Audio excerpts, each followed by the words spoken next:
Hi, long range hunting.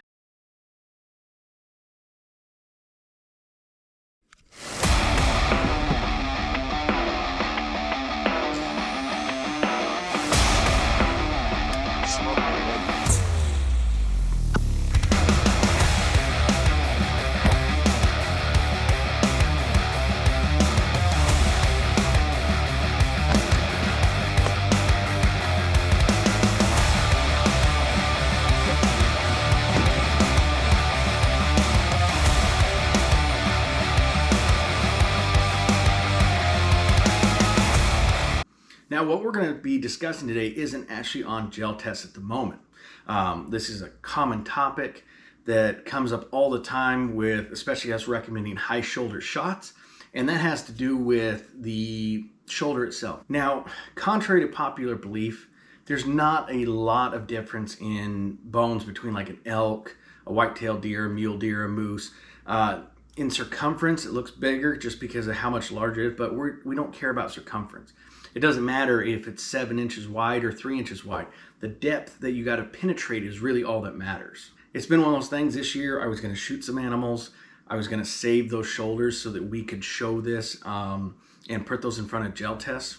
Now, thanks to my buddy Paul over at Best of the West, Arizona, we actually have an elk shoulder. He contacted me and said, hey, would you like this to do your ballistic gel testing and stuff with? I said, yes, of course. And so he mailed it out to me. Paul, thank you again. Appreciate it, brother. Now, we're going to be debunking a few things right now with this. Because again, this is an elk shoulder. People don't realize how little meat there is. For those who actually process their own game, there is not a whole lot of meat on the front shoulders. The majority of your meat is going to be the rear legs and the back straps. The neck, the ribs, the front shoulders, you're not getting a whole lot. Most of it is something you have to slow cook or hamburger meat. But let's go ahead and, for one, when I talk a high shoulder shot, this is our placement.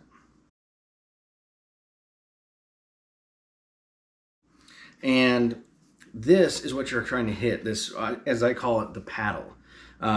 It's just a flat area right here. And a lot of people don't realize that this is not connected by any ball joints or anything. It's connected by meat, so you can lift the leg and cut it straight off. And so when you do a high shoulder shot, what's happening is you're penetrating hide, you're penetrating the meat, you're hitting this and going through, and what it's going to do is it's going to give you a lot more expansion. It's going to blow one or both shoulders off the animal. It's going to completely separate it, making it so it can't run, which isn't even necessary if you're doing a high shot. So what a lot of people don't realize anatomy-wise, what's going to happen is if you hit this high shot, it's also going to, between the temporary wound cavity, that hydraulic shock or hydrostatic shock, and the fact that it's possible for you to hit the spine depending on where you hit this, it's going to sever that brainstem running from the head to the spine. And so what that's going to do is cut all signals to the brain, and that animal is going to drop dead. Not only do you have the permanent wound cavity from the bullet crushing through there, you have bone fragments possibly from this and from the ribs underneath going through there. You have your temporary wound cavity, hydraulic shock or hydrostatic shock. Depending on your bullet's performance, your impact velocity, that shot is very ethical. It's one of the most ethical. It doesn't waste a lot of meat. That's contrary to popular belief. You're not losing a whole lot. There's not a whole lot on this to begin with. Here's a picture of a whitetail, and you can see the drastic difference between the rear legs and the front. This, as far as if you can see, this paddle itself, it's not very thick. A lot of people don't realize this is actually less than 2/10 of an inch thick. It's less than 1/4 inch. And so you're not blowing through a whole lot. Now, we're going to pull out my handy dandy chart, because I love doing these things. Now, over here, what we have is in black is bones and in green is meat. And so anytime you go to do a high shoulder shot, you're going to have your meat, etc. And then you're going to hit that shoulder. Now, the shoulder, you can see between these two lines, is very, very small. On top, we have a elk, bottom white-tailed deer. This black one is simply the rib itself.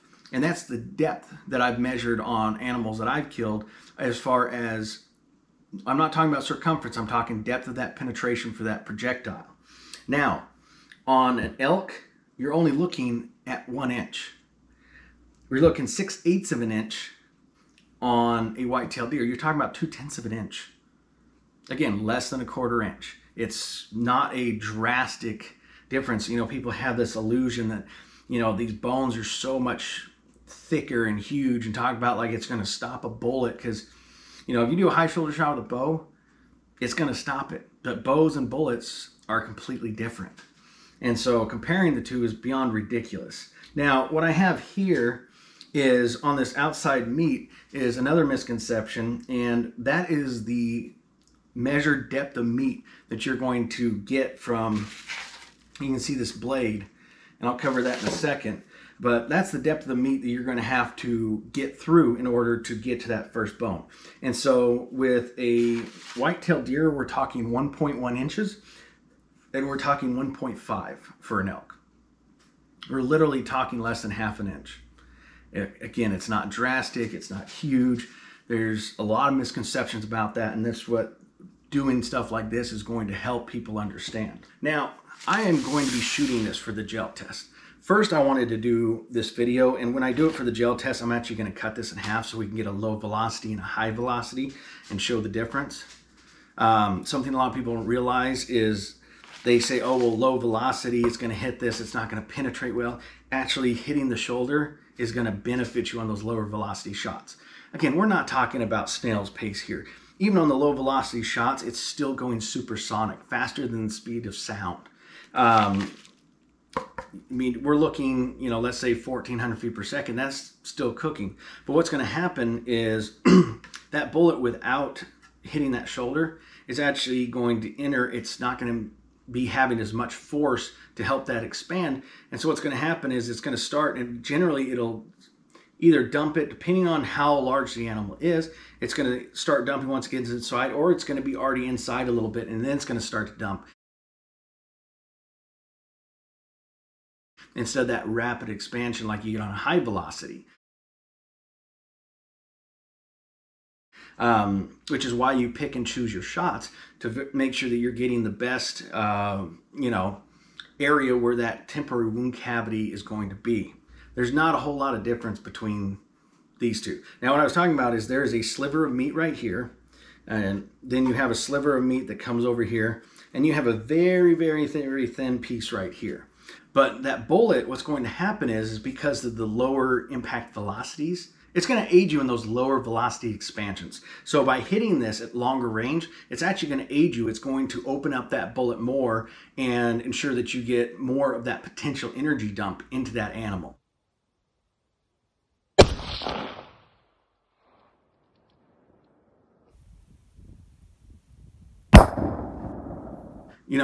This whole series has been just to educate people about what's really going on. There's just so much bad information out there about, bone structure, hide thickness. You can see from this, the bullet just leaves a hole, and it's done that on everything I've ever shot, clear up to my bison. It's just, and by the way, for those that say a match bullet won't hold together, I shot my bison at 110 yards with an ELD match with a impact velocity of 2,800 feet per second. And not only did it blow straight through its shoulder and bones, it dropped dead on the spot. So it's one of those things that is one of the animals with the largest bone structures ever in North America. And ELD match will still blow through that. Other people have hunted with other match bullets. Now, depending on how it hits and the expansion impact velocity, can you fragment more? Yes, but again, as I've told people in the past and shown, fragmentation is not a bad thing. That means that bullet has it doesn't dissolve or crumble like a lot of people say. What's happening is it's violently expanding, and it's expanded until it's hit the very back of that bullet and there's nothing left.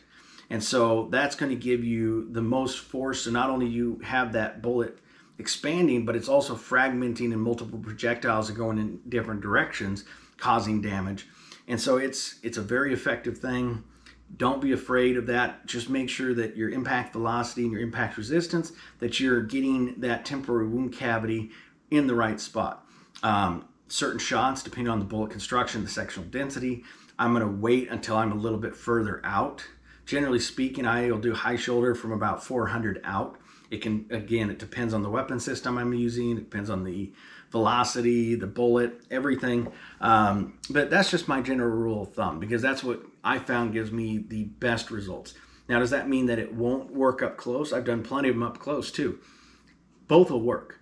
But again, I'm trying to get ideal, the best situation possible and the best performance. So I hope this has helped educate you a little bit. I'll get it up as soon as I can once we actually get to do the gel test. But again, I'm going to be cutting this in half. That way we can get a low velocity and high velocity to show you what it's actually doing on gel with meat, etc. Thank you again, Paul. This is awesome, brother. I really appreciate it. It's going to make a huge difference, not only in this demonstration right here, but it's also going to be a great demonstration of visual aid for the ballistic gel test. So everybody out there, be safe, happy hunting.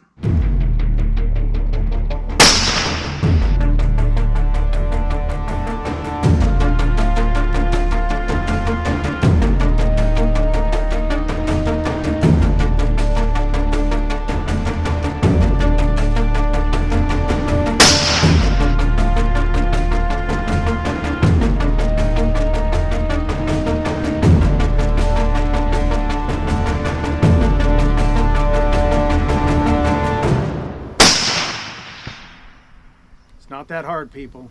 Hope you enjoyed this video. Make sure to hit that like button, hit that subscribe button, and turn on notification bell so you won't miss out on any future video. And happy hunting.